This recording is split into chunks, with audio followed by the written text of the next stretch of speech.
kind. So basically, 48 hours after he was told he had cancer, he died of cancer. So luckily he didn't have to suffer with that fear that my dad had, that my grandmother had. That terrible, terrible fear. Thankfully, God, thank you so much. Lemmy did not have to go through that. Not all of it. I'm sure it wasn't a fun 2 days. 48 hours later, the heavy metal icon died while sitting in front of his favorite poker video game in his Los Angeles home, surrounded by his family. Lemmy, look at these pictures. There you go. There he is with those two aforementioned female fans. There's his birthday cake. They censored out the finger. Ridiculous. There he is. I mean, look at this. This is 2010. It's not like it was a long time ago. And he hasn't been sick. This is what the official Motorhead site said, of course. There's no easy way to say this. Our mighty, noble friend Lemmy has passed away today, after a short battle with an extremely aggressive cancer. My guess would be liver. He had learnt of the disease on December 26th and was at home, sitting by his favorite video game from the Rainbow, which had recently made its way down the street with his family. So I guess they brought him the video game? I don't know what that means. It says, we cannot begin to express our shock and sadness. There aren't words. We will say more in the coming days, but for now, please play Motorhead loud, play Hawkwind loud, and play Lemmy's music loud. Have a drink, or a few. Share stories. Celebrate the life this lovely, wonderful man celebrated so vibrantly himself. He would want exactly that. Ian Lemmy Kilmister, 1945-2015, born to lose, lived to win. Let me tell you something. I got to see the mighty Motorhead once, and they were great. Great. The man played chords on a bass. Do you understand? He played chords on a bass. That's what gave them that full, rich sound. They could be a three-piece, and they had the force of Metallica. They even covered Enter Sandman. That's how. His death was announced in a statement on the Motorhead Facebook page, which remembered a mighty noble friend and called on fans to play his music loud and to have a drink or few. Well, you know what I did? I played The Game, I played their cover of Enter Sandman, and I played my favorite Motorhead song, Them Not Me. And I cranked them where I worked. His news sent shockwaves through the metal industry, of course, the music industry, I should say, with Ozzy Osbourne, Billy Idol, and Brian May tributing their friend. Let me give us a little bit of Motorhead. I probably won't be able to monetize this video, but it's fine. Let's remember what a legend sounds like in a world of garbage, Katy Perry crap that nobody wants to listen to. It said he worked as a roadie for Jimi Hendrix and played bass in the space rock band Hawkwind before being kicked out for drug abuse, then founding Motorhead in '75. What he said was he got thrown out for using the wrong drugs. They were all on drugs. They really were. There he is. If I play too much, they won't let me monetize it. Cementing his rock and roll credentials, he boasted about sleeping with more than 1,000 women and claimed that he drank a bottle of Jack Daniels every day for years. That's not a good call.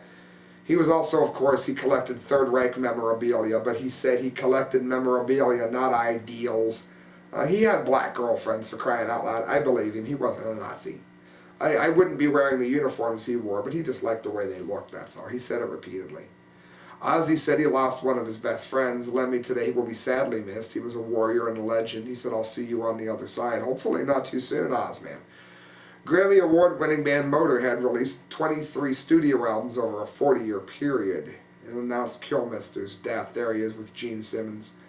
Billy Idol, R.I.P. Motorhead, my condolences to his family. Sharon Osbourne, my dear friend Lemmy passed away today. I've known him for 38 years. He will be missed and he will never be forgotten. It's awful, friends. Literally, it's awful. Shock and sadness, to say the least.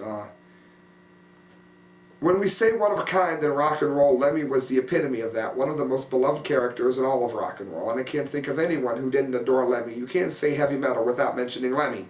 And if you're a 13-year-old kid learning to play bass, you want to play like Lemmy. He is one of those. He's one of a kind. And I will personally miss seeing him out on the road. We've done many, many shows with him. And we used to look forward to it every time. Rock and Roll Heaven just got heavier. That's from Alice Cooper. Fellow Christian, by the way, for those of you that don't know. It says tributes poured in from all over. Ex-Motorhead guitarist Fast Eddie Clarke, who played from 76 to 82, saying that he was like a brother.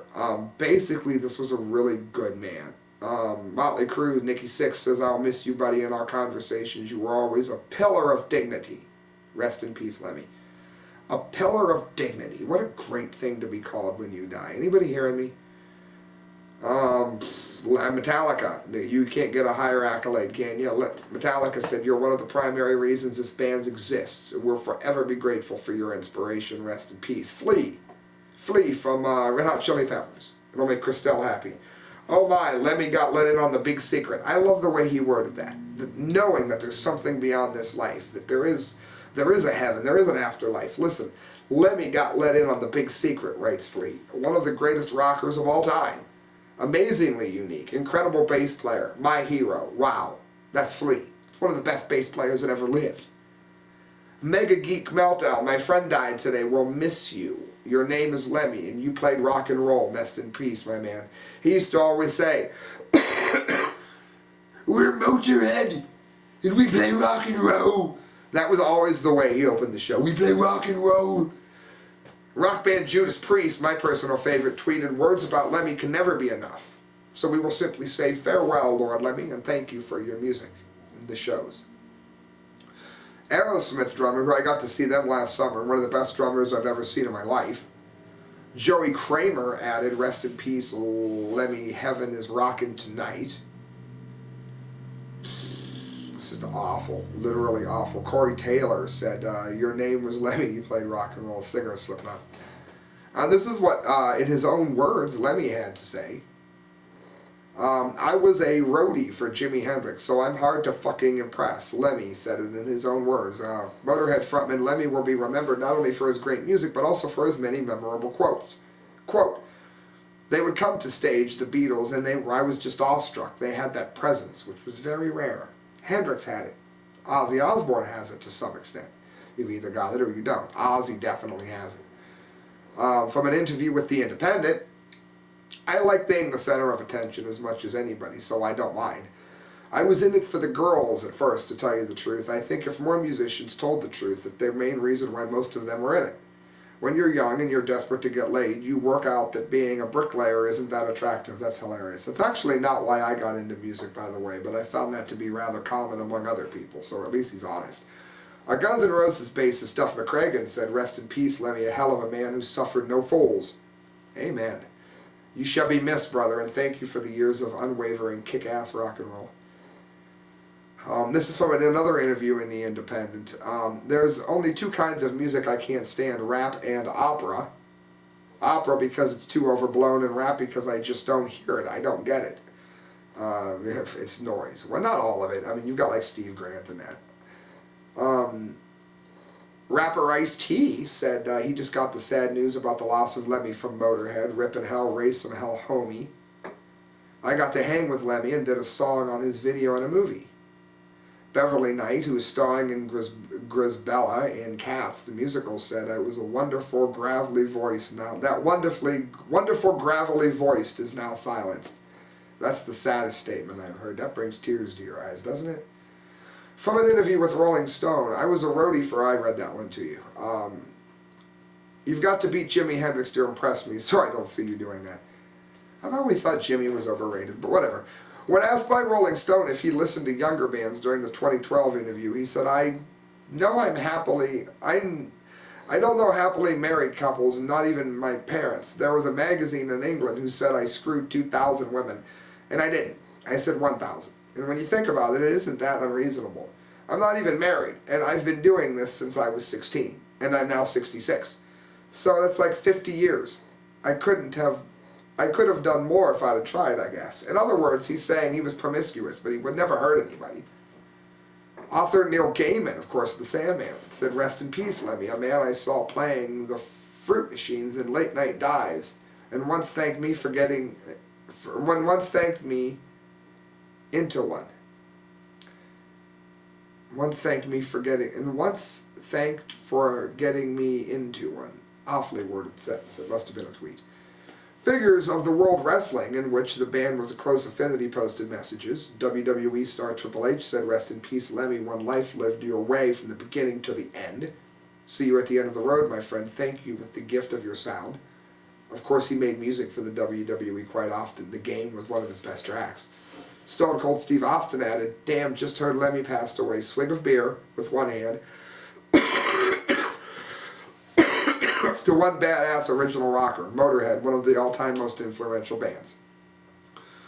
Bubba Ray Dudley, also a WE star, tweeted about it. Said, "Glad to have met you with a drink of Jack and Cokes." And the news of Killmister's death hit Los Angeles particularly hard. Eddie Trunk said, "Sorry to report that it's confirmed, of course, Lemmy's passed away at the age of 70, an rock and roll icon." It's interesting, he said he never married because the love of his life, a woman named Susan Bennett, had died of a heroin overdose at 19, and he dedicated his autobiography to Miss Bennett. He struggled to quit his vices in later years, according to the band's manager, of course, Todd Singerman. He was born in 45 in Stock-on-Trent. He was born on Christmas Eve, so he just turned 70. He barely made it. Very young. The group later became one of the defining metal bands of the 80s. He wrote an autobiography, White Line Fever, that he had been fired from his previous band Hawkwood for doing the wrong drugs. He once got popped in Canada for drugs, so he wasn't a saint. But I mean, last summer, Glastonbury, look at him. He doesn't look particularly healthy, but he doesn't look like he's going to die. There he is in the 80s. And he was also known for his Third Reich memorabilia. He had an iron cross encrusted on his base, but he maintained, I collect stuff, I don't collect ideas. He said, "By collecting Nazi memorabilia, it doesn't mean that I'm a fascist or a skinhead. I just like the clobber. I've always liked a good uniform, and throughout history, it's always been the bad guys who dressed the best. Napoleon, the Confederates, the Nazis." Of course, he had diabetes, and he was fighting that. He had to have a pacemaker put in. They had postponed a string of shows earlier in the year. Decibel magazine said he'd been up and down. He had a really bad diabetic problem, and he had changes with it on a daily basis. A lot of it's fighting the bad habits, the things he's not supposed to do anymore. He stopped smoking, and he probably sneaks a Jack and Coke here and there. He'd be lying if he said he completely stopped. And hours before appearing on the Monsters of Rock Festival in Brazil, that's great, in April, Killmister was reportedly taken in with gastric distress and dehydration. In 2013, they postponed it while he had a hematoma, which is a dreadful bruise. My dad had one of those. He was fitted with a defibrillator to correct heart problems. In a recent interview with the German magazine Lust for Life, Killmister said he had close to death during his last surgery.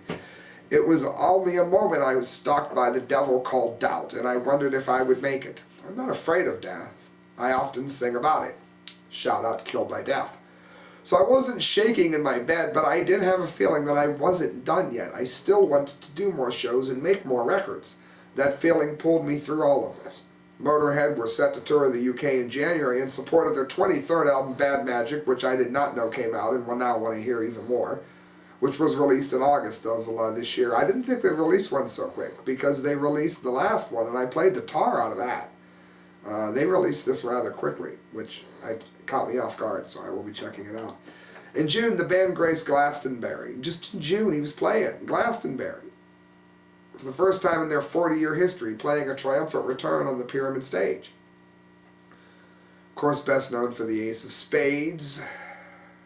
And there you go. There is, she looks stoned, doesn't she? And there he is with Billy Idol. That was in '89. Awful news, friends. Yeah, I spent some time on it. You're damn straight I did. You're damn straight I did, and I don't feel bad that I did. Lemmy Killmister. Rest in peace, buddy. I loved you. I remember jamming to study hall to No Sleep at All. Everybody likes the other live album they did. No. One of the best live albums, perhaps one of the most underappreciated live albums of all time, is No Sleep at All by Motorhead. If you've never heard it, listen to it. It used to be that you weren't allowed to take headphones into your classes. So I would wear long sleeve shirts and run the headphones split and sit like this in study hall and just jam out. And just because you got the power, that don't mean you got the right. God, I listen to it all the time. I can't believe he's gone. Alright, I gave a lot of time to it. Lemmy, my dear bass player, rest in peace. And that brings us to the DUMBDEE. DUMBDEE, I might add. DUMBDEE of the day. For those of you that don't know, I do the dunce cap of the month once every month. And this will be no exception. An exception this month. I give you the DUMBDEE of the day every day. So I'm going to go ahead and give you that out of the way. We've been going like an hour, but like I said, I've been going through a lot of personal stuff. I've been gone for a minute, so I gave you a nice long show. You can't say I gave you a depressing show, for crying out loud. I saw Lemmy off. I did my job. Berlin, Germany. This DUMBDEE of the day goes to Merkel, the president of Germany, for letting these idiots in unvetted. I am Muslim. What are you? Muslims beat Christians for Christmas fun. If you guys want to hear all the Christmas links I got rid of, let me know. Leave a comment, and I promise you I'll get back to them. I will look up my bookmarks, and I will give you that story. Let me know you want to hear about the free speech persecution of Christians. I'll give you a whole half hour on it. I got a whole bunch of stories, and I just didn't do them. A group of Christian men was jumped outside a club in Berlin on Christmas Eve. The Muslims asked the Christian men, I am Muslim. What are you? Before beating the men. Oh, it's the religion of peace. Says Germany is searching for migrants who entered the country using the same passport as the Paris terrorists did. I call them Parists. Germany welcomed nearly 1 million third world immigrants this year. Well, if 10% of them hate us, that's a pretty big number when I went to school. And German officials do not even take fingerprints of arriving asylum seekers. Well, why would you? Yeah, I'm sure it's fine. Via Vlad Tepes and Der Spiegel translated. Vlad Tepes, what a name. I am Muslim. What are you?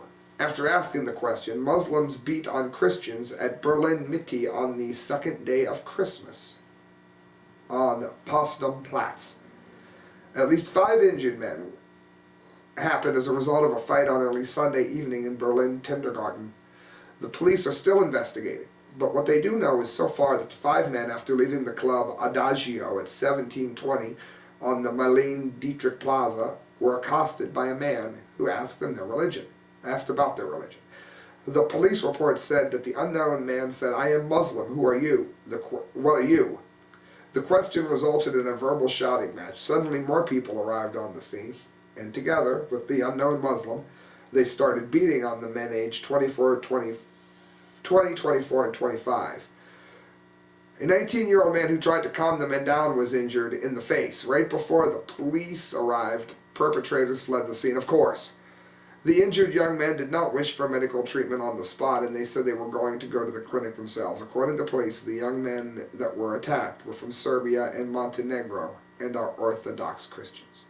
So do me a favor. Don't tell me there's no persecution going on. Don't tell me that we need to let all these people unvetted into our country, because we don't know who's coming in. I'm not against helping people that need help. But remember, Ellis Island quarantined people. You bring us, you're hungry, I get it. You realize they were there for anywhere between 30 to 60 days before they were let loose into the country. They were vetted. And that's what we all want to see now. And that's why a lot of us are going to vote for Trump. It has nothing to do with hatred or bigotry. Friends, you're listening to The Corrected Views. I've gone for about an hour for you with the remains of a head cold. I've been gone for a moment, but I'm reminding you why you hit subscribe. I gave you quite a show, friends. Good night, God bless, and Happy New Year.